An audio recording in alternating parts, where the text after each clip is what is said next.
Cycle സൗഹൃദ നഗരമായ ദുബായിൽ ഇനി നടന്നുല്ലസിക്കാനും പദ്ധതി. നടപ്പാതകളും ഇടനാഴികകളും തുരങ്കങ്ങളും ഉൾക്കൊള്ളുന്ന ദുബായ് വാക്കിൻ പദ്ധതി വൈസ് പ്രസിഡന്റും പ്രധാനമന്ത്രിയും ദുബായ് ഭരണാധികാരിയുമായ Sheikh Mohammed bin Rashid Al Maktoum പ്രഖ്യാപിച്ചിരിക്കുകയാണ്. 3300 കിലോമീറ്റർ വിസ്തൃതിയിലാണ് പദ്ധതി ഒരുങ്ങുന്നത്. Museum of Future, Al Ras എന്നിവിടങ്ങളിലാണ് പദ്ധതിക്ക് തുടക്കം കുറിക്കുക. 110 കാൽനടപ്പാലങ്ങൾ, 112 കിലോമീറ്റർ ദൈർഘ്യത്തിൽ കനാലിനരികിലൂടെയുള്ള നടപ്പാതകൾ, മരങ്ങളും ചെടികളും വഴിയൊരുക്കുന്ന 124 കിലോമീറ്റർ ഇടനാഴികകൾ, 150 കിലോമീറ്ററിൽ പർവ്വത ഗ്രാമീണ നടപ്പാതകൾ എന്നിവയിലൂടെ മനോഹരമായ സഞ്ചാര വഴികളാണ് ദുബായ് വാക്ക് പദ്ധതിയുടെ ഭാഗമായി ഒരുങ്ങുന്നത്. മ്യൂസിയം ഓഫ് ദി ഫ്യൂച്ചറിൽ ഒരുക്കുന്ന ദുബായ് വാക്കിൽ 2 കിലോമീറ്റർ ദൈർഘ്യമുള്ള നടപ്പാലമുണ്ടാകും. World Trade Centre, Emirates Tower, Dubai International Financial Centre, Museum of the Future എന്നിവയെ ബന്ധിപ്പിച്ചാവും നടപ്പാതകൾ.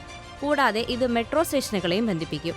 15 കിലോമീറ്റർ ദൈർഘ്യത്തിലാണ് അൽ റാസിലെ നടപ്പാത ഒരുങ്ങുന്നത്.